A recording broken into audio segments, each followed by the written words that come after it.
আসসালামু আলাইকুম। সংবাদে আপনাদের সবাইকে স্বাগতম। প্রথমে থাকছে সংবাদ শিরোনাম।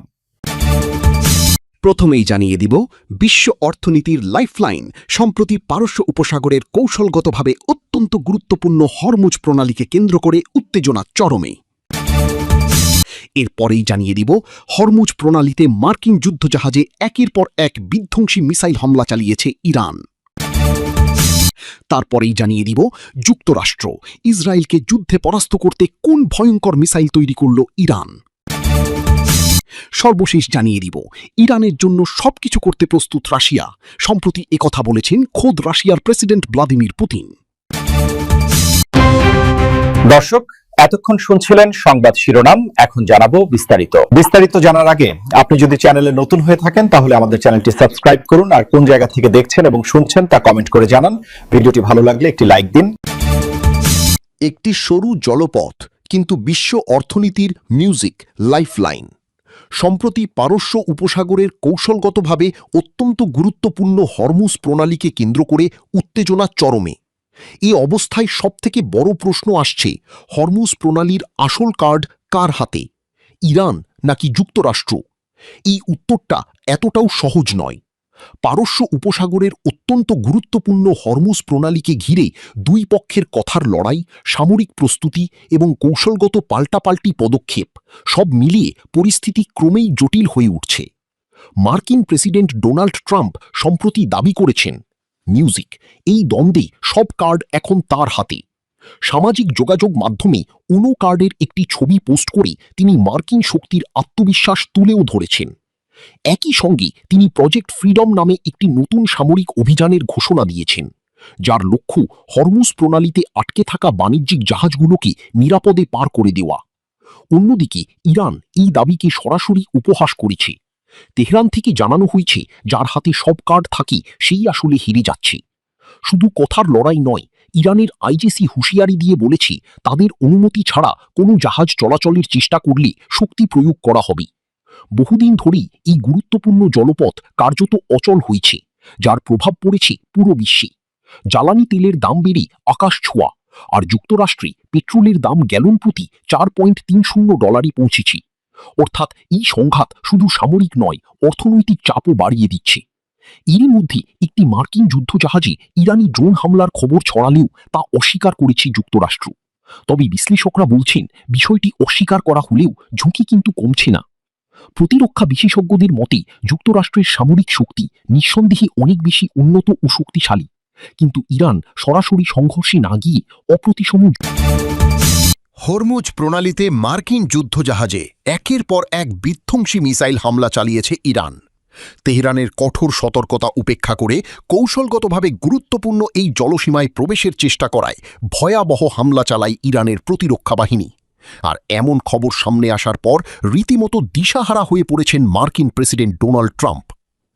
ইরানি বার্তা সংস্থা ফার্স নিউজ জানিয়েছে, মার্কিন যুদ্ধজাহাজটি ইরানের জাস্ক দ্বীপের খুব কাছে দিয়ে হরমুজ প্রণালীর দিকে অগ্রসর হচ্ছিল। সে সময় ইরানের উপকূলীয় প্রতিরক্ষা ব্যবস্থা থেকে নিখুঁত নিশানায় একের পর এক মিসাইল ছোড়া হয়। হামলার তীব্রতায় জাহাজটি দিশা হারিয়ে ফেলে এবং তাৎক্ষণিকভাবে তার গতিপথ পরিবর্তন করতে বাধ্য হয়। এর আগে প্রেসিডেন্ট ট্রাম্প ঘোষণা করেছিলেন যে হরমুজ প্রণালীতে আটকে পড়া জাহাজগুলোকে নিরাপত্তা দিয়ে বের করে আনবে যুক্তরাষ্ট্র। তার এই ঘোষণার পরপরই ইরান পাল্টা হুঁশিয়ারি দিয়ে জানিয়েছিল, কোনো জাহাজ অনধিকার প্রবেশ করলে তাকে ছাড় দেওয়া হবে না। দীর্ঘ 40 দিনের রক্তক্ষয়ী যুদ্ধের পর গত 8 এপ্রিল দুই দেশের মধ্যে একটি যুদ্ধবিরতি চুক্তি স্বাক্ষরিত হয়েছিল। তবে শুরু থেকেই সেই চুক্তিটি ছিল অত্যন্ত ভঙ্গুর। অভিযোগ উঠেছে, যুদ্ধবিরতি কার্যকর হওয়ার পরের দিনে যুক্তরাষ্ট্র ইরানি বন্দরগুলোতে কঠোর নৌ অবরোধ আরোপ করে। একই সঙ্গে আরব সাগর থেকে ইরানের তেলবাহী ট্যাঙ্কার জব্দ করায় দুই দেশের মধ্যে উত্তেজনা আবারও চরম সীমায় পৌঁছায়। মূলত যুক্তরাষ্ট্রের এই একতরফা পদক্ষেপই সোমবারের হামলাকে অনিবার্য করে তুলেছে বলে মনে করছেন আন্তর্জাতিক বিশ্লেষকরা। উত্তেজনা প্রশমনে গত 12 এপ্রিল ইসলামাবাদে দুই দেশের প্রতিনিধিরা এক বিশেষ আলোচনায় বসেছিলেন। তবে দীর্ঘ সময় ধরে চলা সেই বৈঠক কোনো চূড়ান্ত সমাধানে পৌঁছাতে ব্যর্থ হয়। ইসলামাবাদের সেই ব্যর্থতার রেশ কাটতে না কাটতেই এবার সরাসরি রণতরীতে হামলার ঘটনা ঘটল। একদিকে যুদ্ধবিরতি লঙ্ঘন, অন্যদিকে সরাসরি সামরিক সংঘাত। সব মিলিয়ে পারস্য উপসাগরে এখন বড় ধরনের যুদ্ধের কালো মেঘ ঘনীভূত হচ্ছে, যা পুরো বিশ্বের জ্বালানি বাজার ও ভূ রাজনীতিকে চরম অস্থিরতার দিকে ঠেলে দিচ্ছে বলে মনে করছেন বিশ্লেষকরা। যুক্তরাষ্ট্র ইসরায়েলকে যুদ্ধে পরাস্ত করতে কোন ভয়ঙ্কর মিসাইল তৈরি করল ইরান? এবার কি ইরানের ক্ষেপণাস্ত্র হামলাকে প্রতিহত করতে পারবে ইহুদিবাদীদের এয়ার ডিফেন্স সিস্টেমগুলো? কারণ ইরান এমন একটি ক্ষেপণাস্ত্র তৈরি করেছে যাতে রয়েছে ৮০টি বোমার সমান শক্তি। তবে কোথায় রয়েছে এই মিসাইলটি? যদিও সম্প্রতি ইরানের নৌবাহিনীর কমান্ডার রিয়ার অ্যাডমিরাল শাহরাম ইরানি বলেছিলেন, ইহুদিবাদীদের আশেপাশেই রয়েছে ইরানের নতুন অস্ত্রের বহর। প্রশ্ন হল, ইরানকে ঘিরে যুক্তরাষ্ট্র ইসরায়েলের সব সমীকরণ কি এবার ভেস্তে যাবে?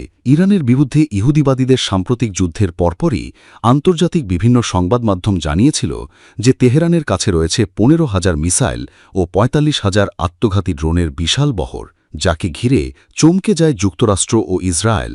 আর মধ্যপ্রাচ্যে যে ইরানের কাছেই সর্বোচ্চ মিসাইলের ভাণ্ডার রয়েছে তা আগে থেকেই দাবি করে আসছেন পশ্চিমা সমরবিদরা। তাই তো ইরানের সামরিক শক্তিকে আর হালকাভাবে বিবেচনা করছে না ইহুদিবাদীরা।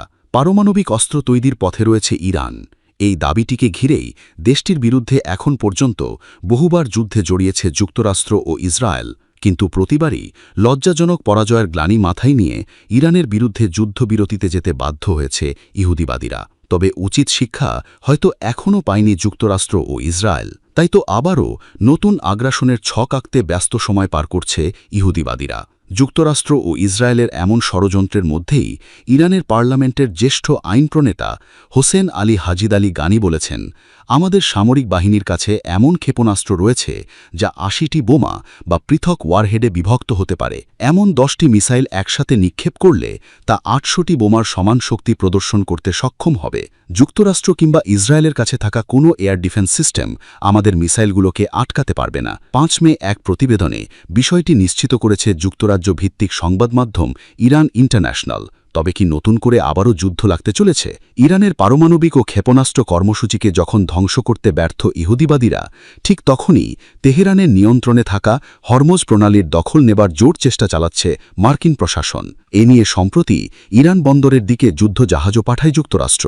কিন্তু ইরানের ছোড়া মিসাইল ও আত্মঘাতী ড্রোনের কাছেই মাথা নত করে মার্কিন নৌবাহিনী। বাধ্য হয়েই নিজেদের ঘাঁটিতে ফিরে যায় যুক্তরাষ্ট্রের ওই যুদ্ধজাহাজের বহর। এদিকে ইহুদিবাদীদের নানান চক্রান্তের মাঝেই ইরান তৈরি করে ফেলেছে নতুন অস্ত্র। এ প্রসঙ্গে দেশটির নৌবাহিনীর কমান্ডার রিয়ার অ্যাডমিরাল শাহরাম ইরানি বলেছেন, খুব শিগগিরই আমাদের এমন একটি অস্ত্র শত্রুদের ঘায়েল করবে যাকে ঘিরে তারা গভীরভাবেই ভয় পায়, আর সেই অস্ত্রটি তাদের পাশেই মোতায়েন রয়েছে। আশা করি আমাদের এই অস্ত্রটি দেখে ইহুদিবাদীদের হার্ট অ্যাটাক হবে না। গত ১৫ মাস যাবৎ ইরানের বিরুদ্ধে হামলা না চালালে দেশটি পারমাণবিক অস্ত্র তৈরি করে ফেলত। সম্প্রতি এমন আগ্রাসী মন্তব্যই করেছেন ইসরায়েলের প্রধানমন্ত্রী বেনিয়ামিন নেতানিয়াহু। শুধু তিনিই নন, ইসরায়েলি সমরবিদ তাল ইনবারের দাবি, ঘায়েম্মো মডেলের বিশেষ একটি মিসাইল তৈরি করছে ইরান, যা ৫,০০০ কিলোমিটার রেঞ্জের মাঝে হামলা চালাতে সক্ষম হবে। এটিতে পারমাণবিক অস্ত্রের ওয়ারহেডও বহন করতে পারবে তেহরান। যদিও সাম্প্রতিক সময়ে বেশ কয়েকটি ভূগর্ভস্থ ক্ষেপণাস্ত্র কেন্দ্র উন্মোচন করেছে ইরান, যেখানে প্রস্তুত আছে হাজার হাজার মিসাইল ও ড্রোনের বহর। ইহুদিবাদীরা পুনরায় আগ্রাসনের পায়তারা করলে এই মিসাইল ঘাঁটিগুলো থেকেই কড়া জবাব দেবে তেহরান, এমনটাই ধারণা বিশ্লেষকদের। ইরানের জন্য সবকিছু করতে প্রস্তুত রাশিয়া। সম্প্রতি একথা বলেছেন খোদ রাশিয়ার প্রেসিডেন্ট ভ্লাদিমির পুতিন। তবে তার জন্য রাশিয়া সফরে যাওয়ার দরকার হয় ইরানের পররাষ্ট্রমন্ত্রী আব্বাস আনাগাজির। কথায় বলে না, যোগাযোগে সম্পর্ক বাড়ে। আর তাই তো এবার ইরানের গন্তব্য চীন। তবে কি যুক্তরাষ্ট্রের আধিপত্যের সাম্রাজ্যের শেষ পেরেক ঠুকতেই চীনে গেলেন ইরানের পররাষ্ট্রমন্ত্রী আব্বাস আরাকাচি? মধ্যপ্রাচ্যের উত্তেজনার মাঝেই চীনে পৌঁছেছেন ইরানের পররাষ্ট্রমন্ত্রী আব্বাস আরাকাচি। আমন্ত্রণ জানিয়েছেন চীনের পররাষ্ট্রমন্ত্রী ওয়াং ই। এই সফর কি শুধু সৌজন্য, নাকি এর পেছনে লুকিয়ে আছে বড় কোনো কৌশল? ইরানের পররাষ্ট্র মন্ত্রণালয় বলছে, বৈঠকে আলোচনা হবে দ্বিপাক্ষিক সম্পর্ক, আঞ্চলিক নিরাপত্তা এবং বর্তমান বৈশ্বিক পরিস্থিতি নিয়ে। তবে বিশ্লেষকেরা বলছেন, এটি আসলে তার চেয়েও অনেক বেশি কিছু। কারণ ফেব্রুয়ারির শেষ দিকে শুরু হওয়া সংঘাতের পর থেকে যুক্তরাষ্ট্র ও ইরানের মধ্যে আলোচনায় কার্যত স্থবিরতা নেমে এসেছে। সেই জায়গায় এখন নতুন মধ্যস্থতাকারী হিসেবে উঠে আসছে চীন। ইরানের এই ধারাবাহিক কূটনীতিক সফরের অর্জন বিশাল। এর আগে রাশিয়া সফরে ইরান পেয়েছে অকৃত্রিম সমর্থন। রুশ প্রেসিডেন্ট ভ্লাদিমির পুতিন নিজে বলেছেন ইরানের জন্য যে কোনো কিছু করতে প্রস্তুত তার দেশ। তিনি ইরানের পাশেই আছেন। পুতিন স্পষ্ট ভাষায় জানিয়ে দিয়েছেন তেহরানের সঙ্গে মস্কোর যে বিশেষ কূটনৈতিক ও কৌশলগত অংশীদারিত্ব রয়েছে তা কোনোভাবেই দুর্বল হবে না, বরং ভবিষ্যতে এই সম্পর্ক আরও শক্তিশালী হবে। পুতিন এটিকে রাশিয়ার জন্য অত্যন্ত গুরুত্বপূর্ণ বলেও উল্লেখ করেন। তারই ধারাবাহিকতায় কৌশলগতভাবে ইরানের আরেক কাছের মিত্র চীন এবার ইরানকে কি দিতে চলেছে, এটাই বড় প্রশ্ন। বিশেষজ্ঞরা মনে করছেন এই সফরে ইরান চাইবে তিনটি জিনিস: কূটনৈতিক সমর্থন, অর্থনৈতিক সহযোগিতা এবং সবচেয়ে গুরুত্বপূর্ণ সংঘাত নিরসনে কার্যকর ভূমিকা। রাশিয়ার কাছ থেকে ইরান ইতোমধ্যে সামরিক ও কৌশলগত সমর্থন পেয়েছে বলে ধারণা করা হয়। এবারে চীনও যদি সে পথেই পা বাড়ায় তবে ইরান যুক্তরাষ্ট্র যুদ্ধের গতিপথই বদলে যাবে। কিভাবে? একদিকে রয়েছে অর্থনৈতিক লাইফলাইন। নিষেধাজ্ঞার চাপে থাকা ইরানের জন্য চীনের বিনিয়োগ ও বাণিজ্যিক সহযোগিতা হতে পারে টিকে থাকার বড় ভরসা। অন্যদিকে রয়েছে কূটনৈতিক চাপ। যদি চীন সক্রিয়ভাবে মধ্যস্থতা করে তাহলে যুক্তরাষ্ট্রের ওপরও তৈরি হতে পারে নতুন চাপ, আলোচনার টেবিলে সমঝোতা করার জন্য। আর সে সমঝোতায় যে আখেরে ইরানই লাভবান হবে সেটি আর বলার অপেক্ষা রাখে না। সাম্প্রতিক সংঘাতে ইরানের অন্যতম মিত্র চীন সরাসরি যুদ্ধে না জড়ালেও ইরানকে গোপনে সামরিক ও প্রযুক্তিগত সহায়তা দিয়েছে বলে দাবি করেছে বহু গোয়েন্দা তথ্য। বেইজিং তেহরানকে ড্রোন প্রযুক্তি, ক্ষেপণাস্ত্রের উপাদান এবং উন্নত নজরদারি ব্যবস্থা যেমন বেইডু স্যাটেলাইট সিস্টেম দিয়ে সহায়তা করেছে, যা মার্কিন বাহিনীর ওপর হামলায় ইরানকে সাহায্য করেছে বলে অভিযোগ রয়েছে। এছাড়াও চীন থেকে পাওয়া রাসায়নিক উপাদান সোডিয়াম পারক্লোরেট ইরানের মাঝারি পাল্লার ব্যালিস্টিক ক্ষেপণাস্ত্র তৈরিতে সাহায্য করছে বলেও অভিযোগ রয়েছে। কি বুঝলেন ভাই? অনলি যেই চাই। বিশ্বজুড়ে নিজেদের প্রভাব বাড়ানোর এই সময়ে চীন যদি সফলভাবে একটি বড় সংঘাতের সমাধানে ভূমিকা রাখতে পারে তাহলে সেটি হবে তাদের জন্য বিশাল কূটনৈতিক জয়। আর ইরানের জন্য? ইরানের সাহসকে তার শক্তিশালী মিত্ররা দিন দিন যেন আরও বাড়িয়েই তুলছে। আর ইরান হয়ে উঠছে অপরাজেয়। ইরান, রাশিয়া, চীন এই তিন দেশের সম্পর্ক এখন আগের চেয়ে অনেক বেশি দৃঢ়। যদি এই সমন্বয় আরও শক্তিশালী হতে থাকে তাহলে বিশ্ব রাজনীতির সব হিসেব উল্টে দেওয়া সময়ের ব্যাপার মাত্র।